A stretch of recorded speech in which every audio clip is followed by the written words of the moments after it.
Selamat pagi Bapak Ibu Saudara-saudara sekalian. Pada pagi hari ini, firman Tuhan kembali menyegarkan kita untuk melakukan aktivitas kita. Sebelum kita mendengar firman Tuhan, alangkah baiknya kita saat teduh sejenak.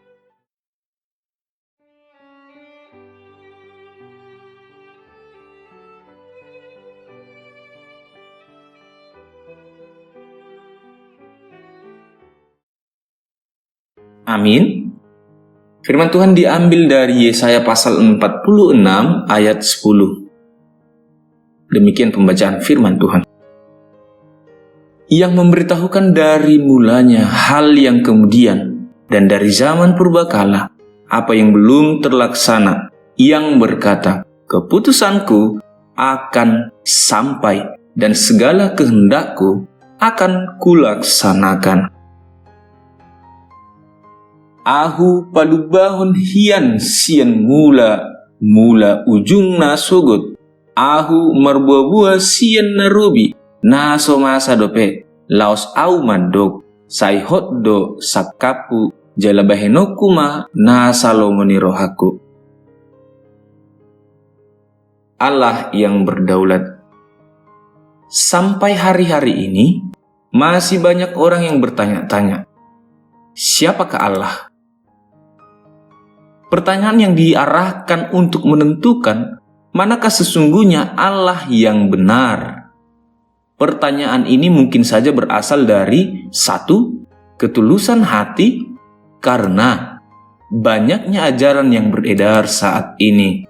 2. Kekesalan hati yang tidak menemukan Allah yang sesuai selera.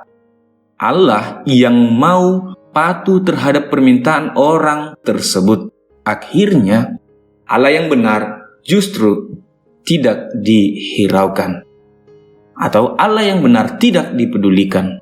Dari dua bagian di atas, bangsa Israel barangkali dapat digambarkan pada golongan kedua.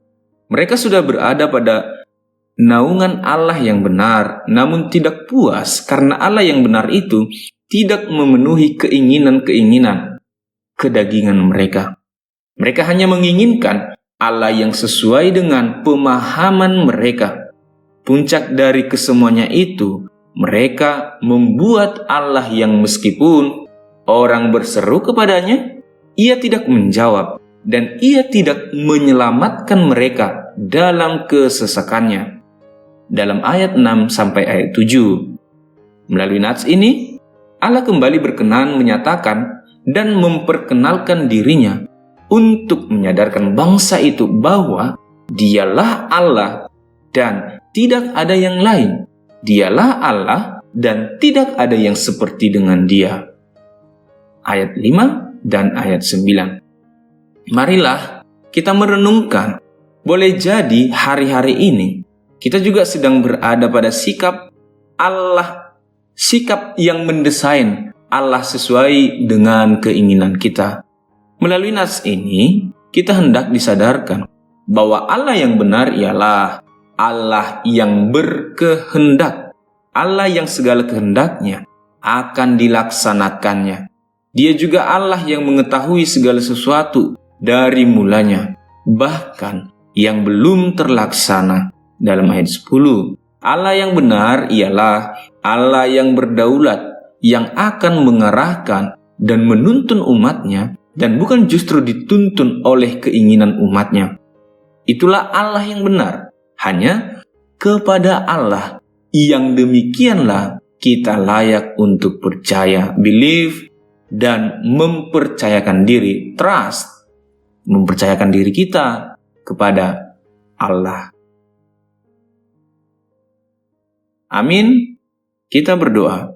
Terima kasih Tuhan Yesus, Engkau masih mendidik kami secara khusus untuk membina iman kami, agar kami mengetahui bahwasanya ketika kami mempunyai Allah, memiliki Allah, adalah kami harus tunduk dan siap dibentuk oleh Allah yang kami punyai.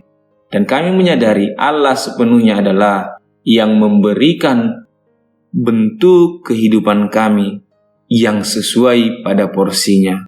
Kami sadar ya Tuhan, pada porsi kami masing-masing, kami adalah baik, terlebih di hadapan-Mu. Tuhan Yesus, tuntun kami, ajari kami agar kami semakin memahami bagaimana cara bersyukur atas apa yang telah Engkau berikan kepada kami. Tuhan Yesus, kami berdoa, segala aktivitas kami hari ini, kiranya Engkau menuntun kami, agar kami berada dalam naungan kasih-Mu. Dalam Kristus Yesus, kami berdoa dan mengucap syukur. Amin. Kasih karunia dari Allah Bapa dan kasih dari Tuhan Yesus Kristus dan persekutuan Roh Kudus, itulah yang menyertai kamu sekalian. Amin.